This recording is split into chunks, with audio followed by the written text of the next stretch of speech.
पूज्य संत शिरोमणि आचार्य श्री 108 विद्यासागर जी महाराज के परम प्रभावक शिष्य अरहम योग प्रणेता परम पूज्य मुनि श्री 108 प्रणम्य सागर जी महाराज एवं परम पूज्य मुनि श्री 108 चंद्र सागर जी महाराज के मंगल आशीष से अरहम जीव दया भारत संस्कारित और मजबूत जैन समाज के निर्माण हेतु आर्थिक रूप से असमर्थ एवं कठिन परिस्थितियों का सामना कर रहे परिवारों के लिए कर रहा है अद्वितीय सेवा कार्य। आप सभी साधर्मी बंधुओं से अनुरोध है कि आप भी गौ ग्रास औषधि निधि कोष, बेटा बेटी शिक्षा निधि कोष, बेटा बेटी चिकित्सा निधि कोष, व्रती ब्रह्मचारी भैया दीदी निधि कोष, अपना आहार योजना और रोजी रोटी निधि कोष में 2500 रूपए प्रति माह या 1000 रूपए प्रति माह के साथ जुड़कर जीव दया और साधर्मी सेवा के इस पुनीत कार्य में अवश्य सहयोग करें। दान राशि नीचे दिए गए बैंक डिटेल्स में भेजकर रसीद के लिए 9717857614 पर अवश्य सूचित करें। अकाउंट नेम ओम अरहम सोशल वेलफेयर फाउंडेशन। संपर्क सूत्र 9717857614, 8586984787, 9810843757, 9810436940।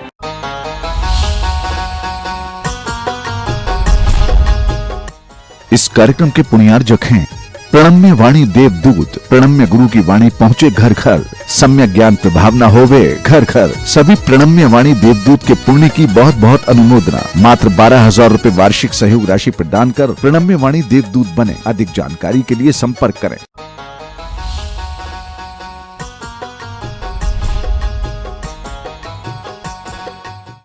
मोक्ष मार्गस्य नेतारं भेत्तारं कर्म भूव्रतां ज्ञातारं विश्वतत्त्वानां वन्दे तद्गुणलब्धये। देवादिदेव आदिम तीर्थंकर श्री ऋषभनाथ भगवान की, वर्तमान शासन नायक श्री वर्धमान महावीर भगवान की, परम पूज्य आचार्य गुरुवर श्री विद्यासागर जी महाराज जी की। यह अगला सूत्र आ रहा है, अर्पिता नर्पित सिद्धे। यह सूत्र इसीलिए है, पूछा गया है कि पहले आपने उत्पाद और व्यय यह अनित्यता के भावों को बताया और अब आपने कहा कि वह भाव कभी व्यय नहीं होता और फिर भी उसमें व्ययपना दिखाई देता है। और आप कहते हैं कि द्रव्य बदल भी रहा है और नहीं भी बदल भी रहा है। तो ये दोनों बातें कुछ समझ नहीं आती। ये दो विरोधी बातें हैं और दोनों विरोधी बातों को आप कैसे समझते हैं ऐसे ही हमको भी समझाएं। तो उसी के लिए यह सूत्र है। आचार्य कहते हैं कि विरोधी धर्म हमेशा द्रव्य में रहा करते हैं। अगर द्रव्य का हमें किसी भी रूप से अस्तित्व दिखाई देता है तो उसका अंदर एक नास्तित्व नाम का धर्म भी होता ही है। तो अस्तित्व धर्म उसके अस्थि को बताता है और नास्ति रूप जो धर्म होता है वह उस द्रव्य को, उस वस्तु को अन्य द्रव्यों से पृथक कर देता है। यानी यह उस वस्तु की ही अपनी गुणवत्ता होती है कि वह अपने अस्तित्व को बनाते हुए भी वो पर के अस्तित्व से अपने को भिन्न रखता है, वह पर नहीं है। तो यह पर नहीं होना, पर रूप अस्तित्व में नहीं बदलना, यह उसके अपने नास्तित्व गुण के कारण से होता है। स्व अस्तित्व में रहना अपने अस्तित्व गुण के कारण से होता है। तो यह ध्यान में रखें कि जैसे मान लो यह कागज है, ये पेंसिल है। अब हम कहें ये पेंसिल है, इसका अपना अस्तित्व है, ये स्व अस्तित्व के साथ में है। इसको हम कहेंगे स्व द्रव्य, स्व क्षेत्र, स्व काल और स्व इसकी भावात्मक जो पर्यायात्मक परिणति है वो, उसके साथ इसका अपना जो स्व अस्तित्व है ये इसके अपने अस्थि धर्म के कारण से है। अब इसी को हम यूं कहेंगे कि ये कागज नहीं है, ये लोहा नहीं है, ये लकड़ी नहीं है, अन्य कोई भी पृथ्वी आदि पदार्थ नहीं है। तो ये जो नहीं कहना हो रहा है, यह नहीं है, यह इसके नास्ति धर्म के कारण से है कि यह उस रूप नहीं है। अगर इसमें वह नास्ति धर्म न हो तो यह उस रूप हो जाएगा। अगर इसमें नास्ति धर्म न हो तो यह लकड़ी ही लोहा के रूप में हो जाएगी। फिर सब द्रव्य एक दूसरे में इस तरह से मिल जाएंगे कि किसी का अपना कोई भी अस्तित्व नहीं रहेगा। और इसी द्रव्य की विशेषता के कारण से या व्यवस्था के कारण से ये जानने में आता है कि अगर किसी भी पदार्थ में कोई भी उत्पाद हो रहा है, व्यय हो रहा है, तो वह उसकी पर्याय को जो हम नया रूप में देख रहे हैं, द्रव्य भी उसके साथ में पूरा का पूरा है, लेकिन अपनी नई पर्याय के कारण से वो द्रव्य नया है। आम है, हरा है, पीला हो गया, तो आम पूरा नया हो गया कि वही आम केवल हरे से पीला हुआ? हाँ?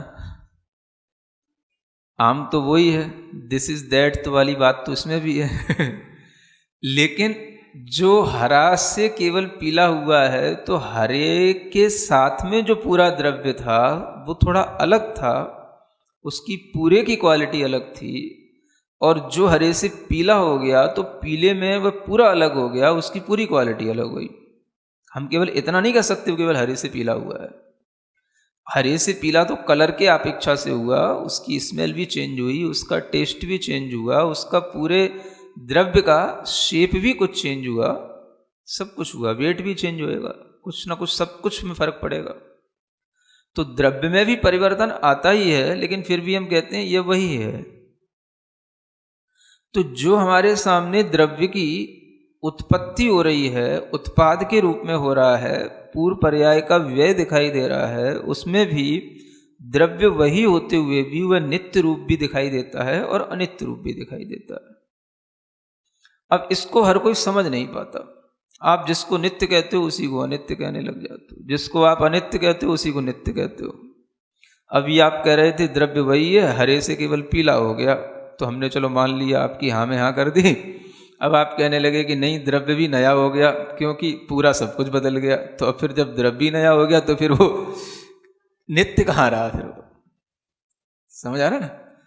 तो जो व्यक्ति इस अनेकांत धर्म की इस पद्धति को नहीं समझ पाता, स्याद्वाद शैली को नहीं समझ पाता, वो व्यक्ति कंफ्यूज्ड रहता है। समझ आ रहा ना? चाहे वो कितना ही बड़ा कन्फ्यूशियस कौन हो,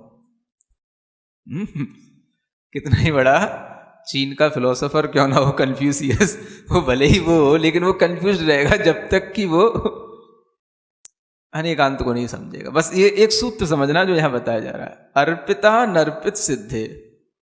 अब ये जो सिद्धि होती है वो अर्पित और अनर्पित के माध्यम से होती है। सिद्धि कौन सी? जो है वही नहीं भी है, जो नित्य है वही अनित्य भी है, जो अनित्य है वही नित्य है। और इस तरीके का ये दोनों विरोधी बातें एक साथ जो सामने आती हैं, तो आचार्य कहते हैं आप उसमें बस ये एक सूत्र अप्लाई करो, अर्पित और अनर्पित। जब आप एक साथ अपनी बुद्धि चलाओगे तो आपको दिक्कत होगी और एक साथ भी हम आपको समझा पाएंगे जब आप थोड़ा इस स्याद्वाद के भंगों को समझ लोगे। समझा ना? तो क्या होता है? अर्पित का मतलब क्या हो गया? अर्पित माने हो गया जिसको हम अपने सामने मुख्य रूप से रख रहे हैं, जिसके तरफ हम देख रहे हैं, जिसको हम अपने ज्ञान का विषय बना रहे हैं, जो हमारा एंगल है, जो हमारा पॉइंट ऑफ व्यू है, जो हमारे लिए ग्रहण करने के लिए जिस पर हमारा फोकस है, वो जो पॉइंट ऑफ व्यू है वो आपका अर्पित माने मुख्य कहलाएगा। आप उसको ही जो है प्राइमरी माने, और फिर जो है जो चीजें उसमें हैं उन्हें आप सेकेंडरी कर दें। समझ आ रहा? उसका नाम ही गौड़ हो गया। अनर्पित माने अर्पित का अभाव, जो मुख्य था उसका उल्टा। तो मुख्य को गौड़ के साथ में रखें, लेकिन जिस चीज समय पर जो चीज मुख्यता से आप लें उसे उसी समय पर उस मुख्यता के साथ देखें। अन्य जो उसके धर्म है उसे आप गौड़ कर दें थोड़ी देर के लिए, उन्हें आप सेकेंडरी कर दें, निग्लेक्ट ना करें। क्या ना करें? हाँ, कि वो है ही नहीं, ऐसा नहीं। उनका उसमें बिल्कुल एब्सेंस है, वो ऐसा नहीं। वो भी जो नेगेटिव उसके दूसरे अपोजिट जो धर्म हैं वो भी उसमें प्रेजेंट हैं, लेकिन हम उन्हें एक साथ नहीं कह सकते, इसलिए उनके लिए अर्पित और अनर्पित की व्यवस्था बनाई गई। तो दो चीजें हैं, द्रव्य और उसकी पर्याय। आप क्या ग्रहण करना चाहते हैं? अगर आप द्रव्य को पकड़ना चाहते हैं तो फिर द्रव्य को ही देखें, द्रव्य के ही पॉइंट ऑफ व्यू से उसको वाच करें, तो आपके लिए वह द्रव्य पकड़ में आएगा। पर्याय को उस समय पर क्या कर दें? गौड़ कर दें, अनर्पित कर दें, उसको आप सेकेंडरी स्टेट में ले जाएं।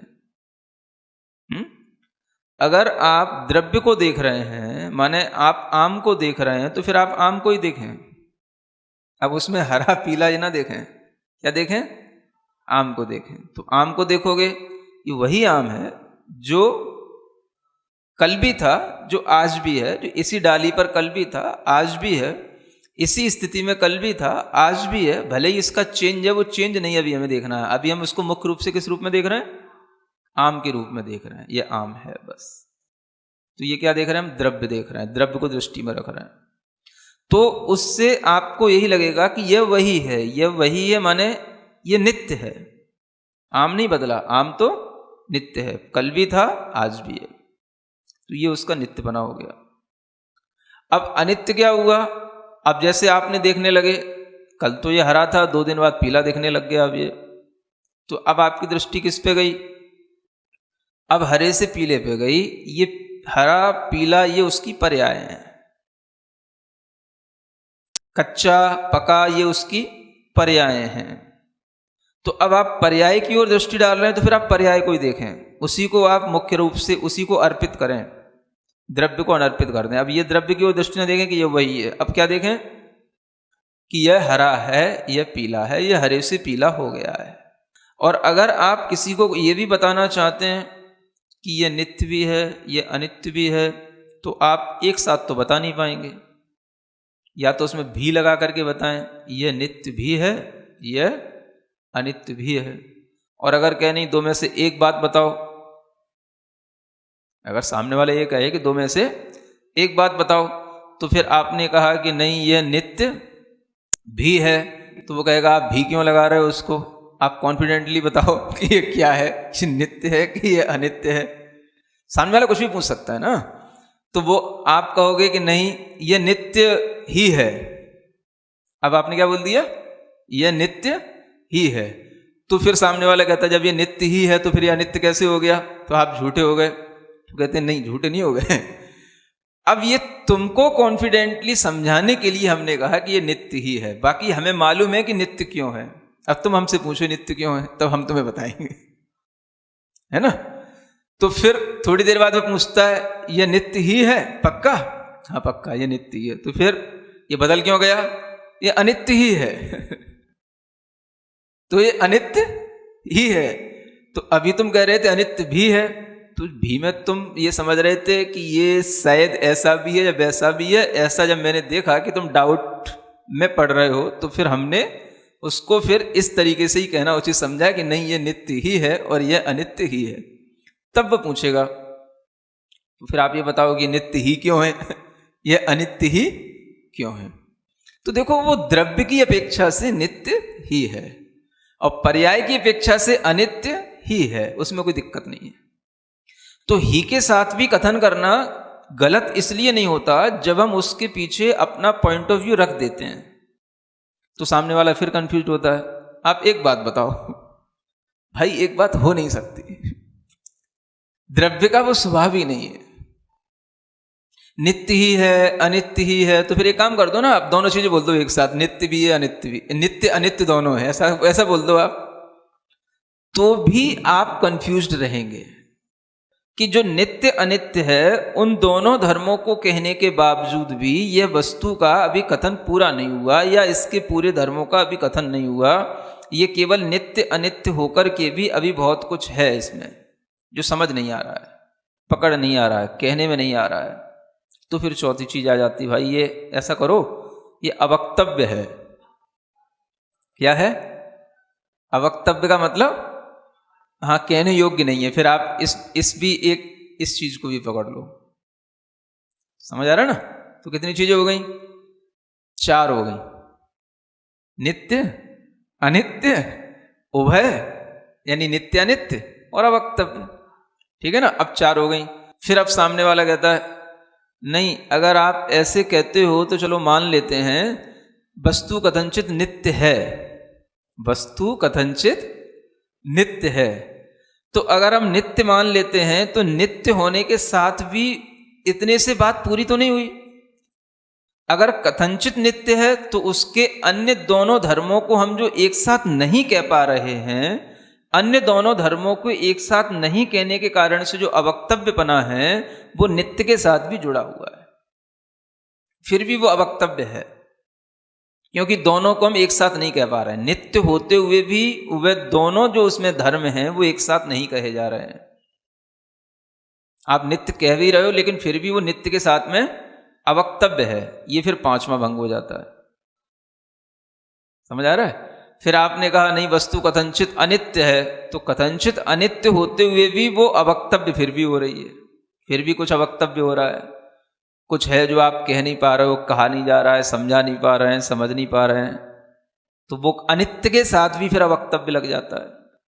फिर आप कहो नहीं नहीं, वस्तु कथंचित उभयात्मक है, उभयात्मक होते हुए भी उन दोनों धर्मों को आप एक साथ नहीं कह पा रहे हैं, तब भी जो है वो उभयात्मक के साथ में भी अवक्तव्य है। तो 7 भंग हो गए। इसको बोलते हैं सप्तभंगी। अगर ये 7 प्रश्न सामने वाले को समझ में आ गए या इन 7 प्रश्नों को उसने पूछा और इन 7 के 7 को आपने उसको बता दिया, तो अब कुछ नहीं बचा। स्यादवाद की व्यवस्था सप्तभंगी व्यवस्था के साथ चलती है। मतलब एक धर्म, एक गुण को कहने के लिए अगर हम चलते हैं तो उसमें दूसरा उसका विरोधी धर्म आ ही जाएगा और उसके साथ जो प्रश्न बनेंगे वो 7 बनेंगे। इसके अलावा कोई प्रश्न नहीं बनेंगे। और इन 7 प्रश्नों का उत्तर देने के लिए हमारे पास में विवक्षा है। इसको क्या बोलते हैं? विवक्षा। विवक्षा माने वक्तुम इच्छा विवक्षा। जो कहने के लिए जो हमारे पास इच्छा है या वक्ता की जो इच्छा है उसका नाम विवक्षा है। तो जो भी हम सामने वाले को समझाते हैं उसमें हमें अपनी इच्छा बतानी पड़ती है कि हम किस इच्छा से तुम्हें क्या समझा रहे हैं। हमारी इच्छा वस्तु को नित्य बताने की है तो हम वस्तु को नित्य बताएंगे। तद भावाव्ययम नित्यम, तद भावाव्ययम नित्यम, तद भावाव्ययम नित्य। हम यही कहते रहेंगे, उस भाव का कभी व्यय नहीं होता, उस भाव का कभी व्यय नहीं होता। क्योंकि मैं क्या बताना चाह रहा हूँ? वस्तु को नित्य सिद्ध करना चाह रहा हूँ। तो मैं अलग अलग टाइम पर, अलग अलग स्पेस में, अलग अलग क्वालिटी के साथ में, अलग अलग उसकी मोड्स के साथ में भी वस्तु तरह तरह से चेंज कर रही है, लेकिन फिर भी हम कहेंगे ये वही है, ये वही है, ये वही है, नित्य है। लेकिन वक्ता ऐसा नहीं होना चाहिए कि उसे कुछ भी सिद्ध करने का भाव आ जाए और वह कुछ भी सिद्ध कर दे। वक्ता के अंदर इतना ज्ञान स्वयं में होना चाहिए कि उसे वस्तु के सभी गुण धर्मों का भी ज्ञान हो और उसे स्यादवाद का ज्ञान हो। तब वह अपनी विवक्षा नहीं भी बताता है तो भी वो जानता है मैं इस विवक्षा से बता रहा हूं। कोई कंफ्यूज होता है, पूछता है तो उसको बोल देता है, नहीं तो वो अपनी विवक्षा से उसको बताता रहता है। ये नित्य है। इसी तरीके से अनित्य की बात है। अब जब अनित्य की बात आएगी तो हर समय वस्तु अनित्य है, हर समय चेंज हो रही है, हर समय उसमें रूपांतरण हो रहा है, हर समय उसमें नया हो रहा है, हर समय उसमें पर्याय निकल रही है, हर समय उसमें उत्पाद हो रहा है, हर समय उसमें व्यय हो रहा है। तो ये क्या कहना जा रहा है? हर समय क्या? तो ये अनित्य बताने जा रहा है। तो ये वक्ता की विवक्षा है। वो क्या कह रहा है? अनित्य अनित्य अनित्य अनित्य, अनिच्चम अनिच्चम अनिच्चम।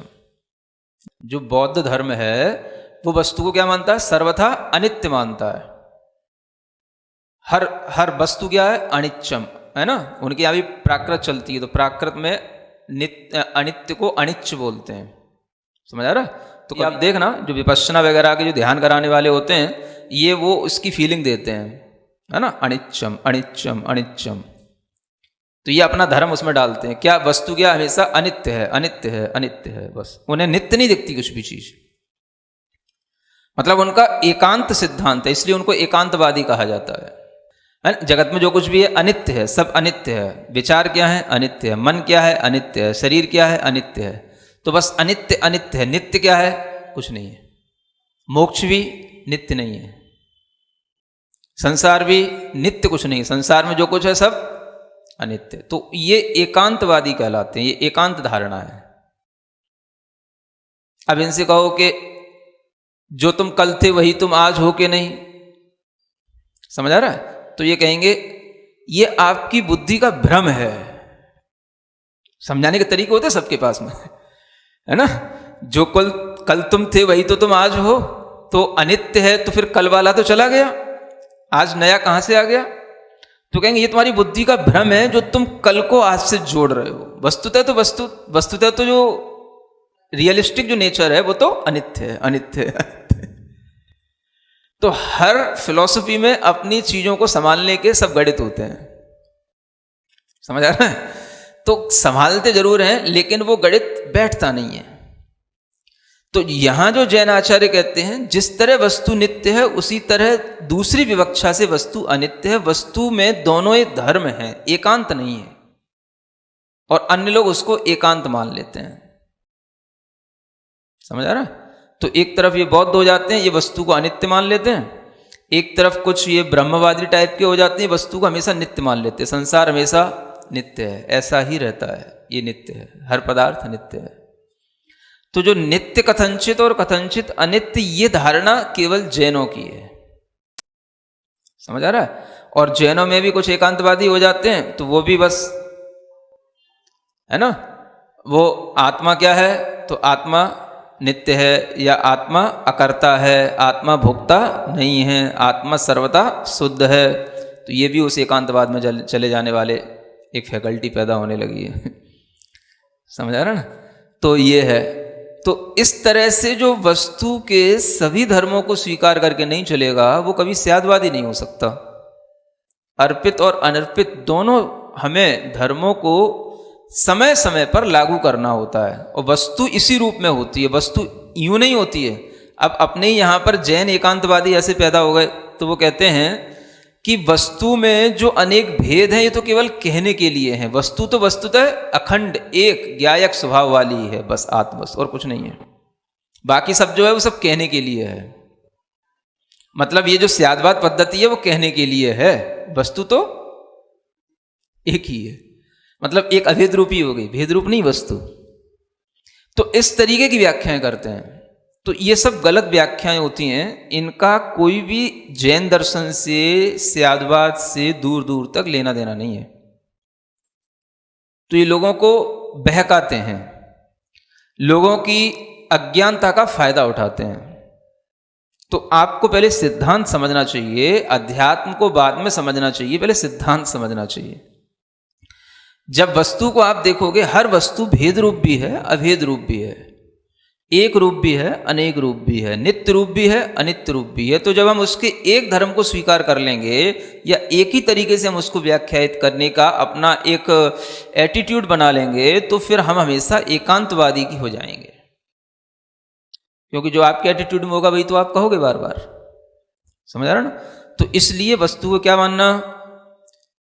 किसी धर्म की अपेक्षा से वो भेद रूप है, किसी धर्म की अपेक्षा से वो अभेद रूप है ना? इसका व्याख्यान बहुत बड़ा है, क्योंकि प्रसंग ऐसा है कि इसमें सारे जैन दर्शन को समेटा जा सकता है। लेकिन शॉर्ट में आप इतना ही समझें कि कभी भी नित्य या अनित्य, भेद या अभेद, इसमें एकांत ना पकड़ें, है ना?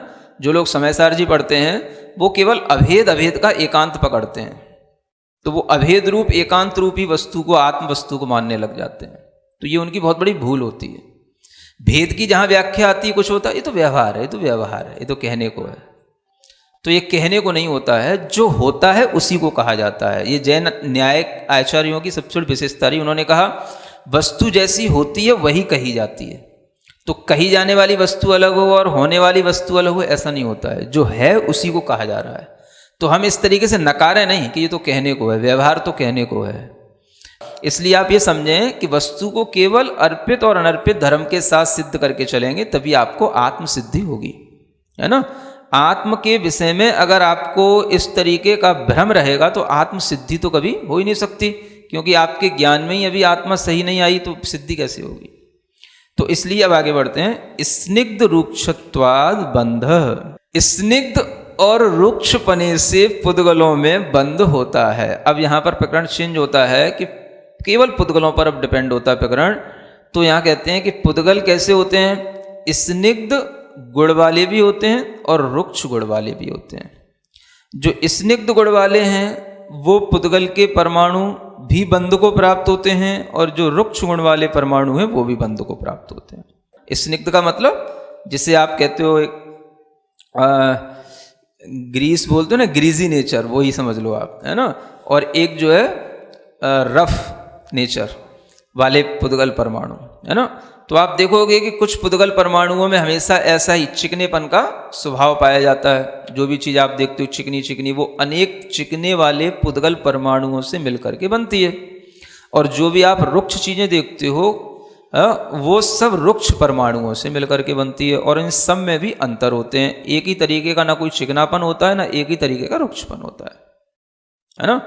तो ये जो पुद्गल में बंध होता है, ये उसके अंदर उन पुद्गल परमाणुओं की अपनी एक क्वालिटी होती है, उसके माध्यम से बंध होता है। इसे जैन आचार्यों ने स्निग्ध और रुक्ष गुण के रूप में कहा है। मॉडर्न साइंस इस स्निग्ध को नेगेटिव चार्ज वाले एटम्स बोलती है, और जो रुक्ष हैं उन्हें पॉजिटिव चार्ज वाले एटम्स बोलती है। इसको आप इस तरीके से समझ सकते हो, क्योंकि एटम के ऊपर किसी भी तरीके के जो उसके ऊपर जो क्या बोलते हैं वैलेंसी होती है, वो या नेगेटिव होती है या पॉजिटिव होती है ना। तो वही उसकी बॉन्डिंग में कारण बनती है। इसे पहले फिजिक्स में इलेक्ट्रोवैलेंट बॉन्डिंग के नाम से समझाया जाता है। तो वो कुछ इसी की तरह है, स्निग्ध रुक्षत्वाद बंध है ना। जो भी अणु हैं वो सब जब उनमें किसी भी तरीके का कॉम्बिनेशन होता है तो उनमें ये प्रॉपर्टीज जो उनके अंदर होती हैं उसी के कारण से उनमें ये कॉम्बिनेशन होता है। तो इसी के विषय में कुछ और नियम बताए जा रहे हैं। वो आगे कहते हैं न जगन्य गुणानाम। अब स्निग्ध और रुक्ष वालों का बंध तो हो जाता है, लेकिन इसमें एक कंडीशन डाल दी गई। क्या कंडीशन है? जो जगन्य गुण वाले परमाणु होंगे उनका बंध नहीं होता है। जगन्य का मतलब होता है बिल्कुल लोएस्ट डिग्री वाले, माने जैसे एक गुण वाला परमाणु, यानी जिसमें केवल परमाणु के अंदर एक डिग्री की केवल स्निग्धता है या रुक्षता है, पॉजिटिविटी है या नेगेटिविटी है ना। तो वो किसी के साथ में बंध को प्राप्त नहीं होगा, एक वाला। जगन्य गुण वालों का बंध नहीं होता, यानी एक गुण वाला जो परमाणु है उसका, एक गुण का मतलब है यहां पर उसका भाग। जैसे स्पर्श गुण के अनेक पर्याय हैं, तो स्पर्श गुण के अनेक उसके जो भाग हैं। स्पर्श गुण का जैसे स्निग्ध जो पर्याय है, स्निग्ध जो उसका स्पर्श का जो पर्याय है, वो स्निग्धता भी एक रूप नहीं है, वो एक से लेकर के अनंत तक है। तो उसमें जो बिल्कुल लोएस्ट डिग्री वाला जो उसके अंदर स्निग्धता है, एक नंबर वाली जो स्निग्धता है, वो स्निग्धता वाला जो परमाणु होगा वो किसी के साथ बॉन्डिंग को प्राप्त नहीं होगा। ये यहाँ पर एक नियम बना दिया गया। उसमें ये अपने अंदर, उसके अंदर पावर नहीं है कि वो किसी के साथ बॉन्डिंग कर ले। क्यों नहीं है? ये नेचुरल है, होता ही नहीं है। फिर एक और कंडीशन आगे बताई जाती है, गुण साम्य सदृशानाम। क्या कहा? गुणों की समानता होते हुए भी जो सदृश हैं उनका बंध नहीं होता। सदृश है ना, यानी गुणों की समानता होने का मतलब ये हो गया कि जो उनके अंदर एक गुण वाला एक गुण वाले के साथ, दो गुण वाला दो गुण वाले के साथ, तीन गुण वाला तीन गुण वाले के साथ, है ना, ये गुणों की समानता हो गई। और गुणों की समानता अगर हो गई तो गुणों की समानता होने पर भी ये परमाणु बंध को प्राप्त नहीं होते हैं। कब तक? जब तक कि ये सदृश जाति वाले होंगे, है ना। सदृश का मतलब ये हो गया यहां पर कि अगर इनके अंदर जो गुणों के जो अंश पाए जाते हैं वो अविभागी प्रतिच्छेद के रूप में कहे जाते हैं। एक शब्द आता है जैन शास्त्रों में, अविभागी प्रतिच्छेद, इसको बोलते शक्ति अंश। शक्तियों के जो अंश हैं वो शक्ति अंश, एक गुण वाले के भी शक्ति अंश कई प्रकार के होते हैं। माने एक गुण वाला भी जो परमाणु होगा उसके अंदर जो शक्ति अंश होंगे वो भी 1, 2, 3, 4 से लेकर के इन्फिनाइट तक होंगे वो शक्ति अंश एक गुण वाला, क्योंकि वो भी एक प्रकार का नहीं है, एक गुण वाला भी। तो उसमें जो सदृश शक्ति अंश वाले होंगे उनका भी आपस में बंध नहीं होगा। माने कि समानता तो हो गई, 2 गुण वाला परमाणु स्निग्ध वाला हो और 2 गुण रुक्ष वाला हो, लेकिन दोनों के शक्ति अंश बराबर हो तो बंध नहीं होगा। इसी तरीके से 2 गुण स्निग्ध वाला 2 गुण स्निग्ध वाले के साथ शक्ति अंश बराबर होंगे तो बंध नहीं होगा। 2 गुण रुक्ष वाला होगा अपने 2 गुण रुक्ष वाले के साथ में, या 2 गुण स्निग्ध वाले परमाणु के साथ में, वो भी बंध को प्राप्त नहीं होगा अगर उसके शक्ति अंश बराबर होंगे। तो गुणों की समानता होने पर भी अगर शक्ति अंश बराबर हैं तो उनमें बंध नहीं होता, ये इस सूत्र से बताया गया। तो फिर होता किसका? तो उसके लिए आगे सूत्र आ रहा है, द्वैधिकादि गुणानाम तु, 2 अधिक गुण वालों का आपस में बंध होता है। किसका? 2 अधिक चाहिए, है ना, यानी 2 से शुरू करो, 1 का तो होना ही नहीं। तो 2 गुण स्निग्ध वाला जो परमाणु होगा वो 2 गुण स्निग्ध वाले के साथ भी बंध को प्राप्त हो जाएगा। हो जाएगा? नहीं होएगा, क्योंकि वो पिछले वाले सूत्र से मना हो गया, गुण साम्य सदृशानाम। तो क्या होना चाहिए उसमें? 2 गुण अधिक होने चाहिए। माने 2 गुण वाला अगर स्निग्ध गुण वाला परमाणु है तो उसमें 2 अधिक होने पर क्या होएगा? 4। तो 4 गुण स्निग्ध वाला कोई परमाणु होगा तो उसके साथ बंध को प्राप्त हो जाएगा, या 4 गुण रुक्ष वाला परमाणु होगा तो उसके साथ भी बंध को प्राप्त हो जाएगा।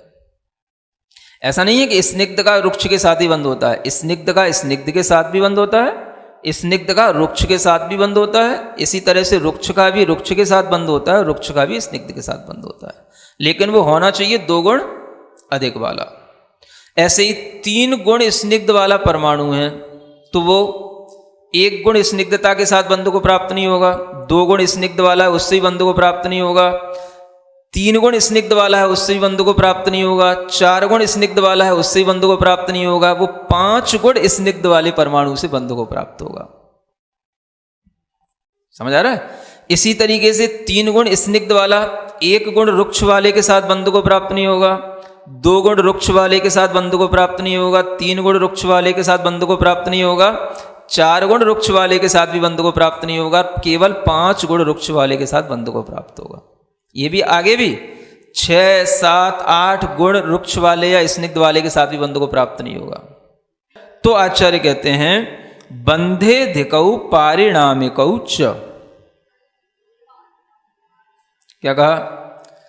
बंध की अधिकता होने पर वह उसी रूप में परिणमन कर जाता है, वह पारिणामिक हो गया, माने उसी रूप में परिणमन कर गया।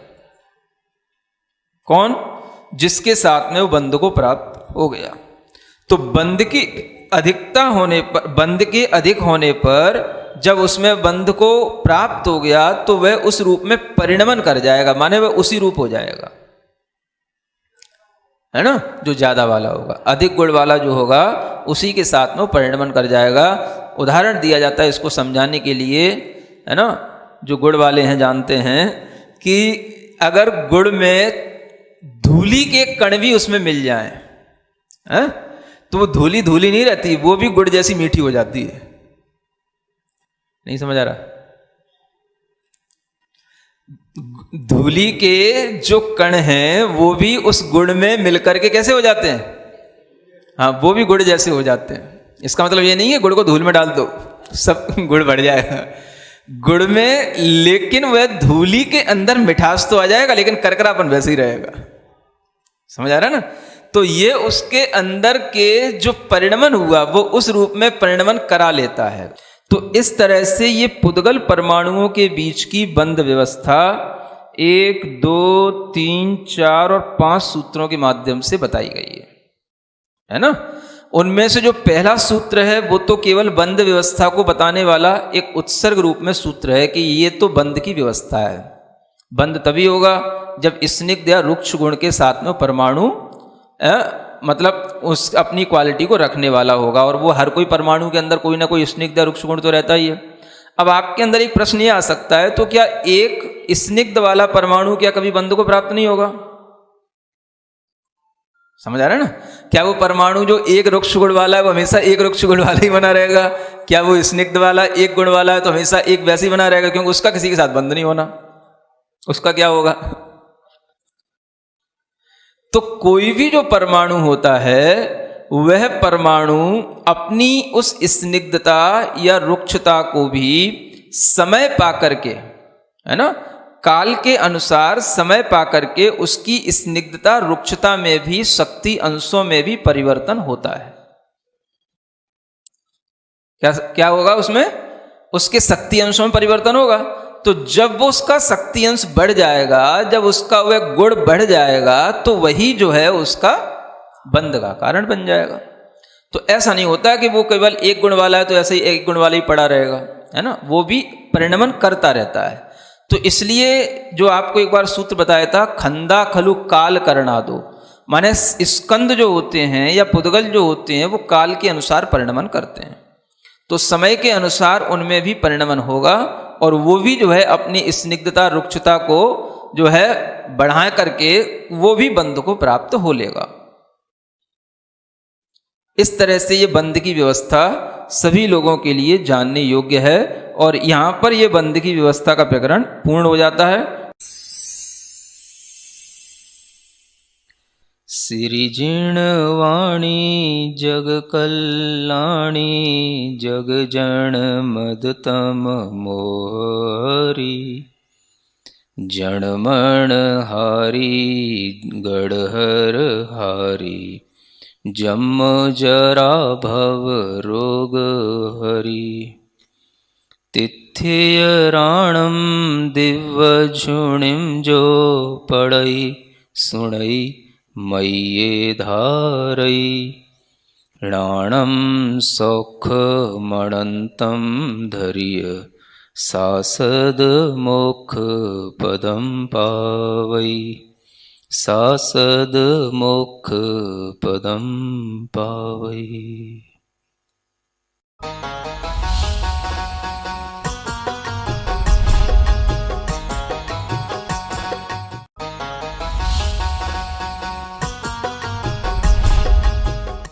इस कार्यक्रम के पुण्यार्जक थे प्रणम्य वाणी देवदूत। प्रणम्य गुरु की वाणी पहुँचे घर घर, सम्यक ज्ञान प्रभावना होवे घर घर। सभी प्रणम्य वाणी देवदूत के पुण्य की बहुत बहुत अनुमोदना। मात्र 12,000 रुपए वार्षिक सहयोग राशि प्रदान कर प्रणम्य वाणी देवदूत बने। अधिक जानकारी के लिए संपर्क करें। परम पूज्य संत शिरोमणि आचार्य श्री 108 विद्यासागर जी महाराज के परम प्रभावक शिष्य अरहम योग प्रणेता परम पूज्य मुनिश्री 108 प्रणम्य सागर जी महाराज एवं परम पूज्य मुनिश्री 108 चंद्र सागर जी महाराज के मंगल आशीष से अरहम जीव दया भारत संस्कारित और मजबूत जैन समाज के निर्माण हेतु आर्थिक रूप से असमर्थ एवं कठिन परिस्थितियों का सामना कर रहे परिवारों के लिए कर रहा है अद्वितीय सेवा कार्य। आप सभी साधर्मी बंधुओं से अनुरोध है कि आप भी गौग्रास औषधि निधि कोष, बेटा बेटी शिक्षा निधि कोष, बेटा बेटी चिकित्सा निधि कोष, व्रती ब्रह्मचारी भैया दीदी निधि कोष, अपना आहार योजना और रोजी रोटी निधि कोष में 2500 रुपए प्रति माह या 1000 रुपए प्रति माह के साथ जुड़कर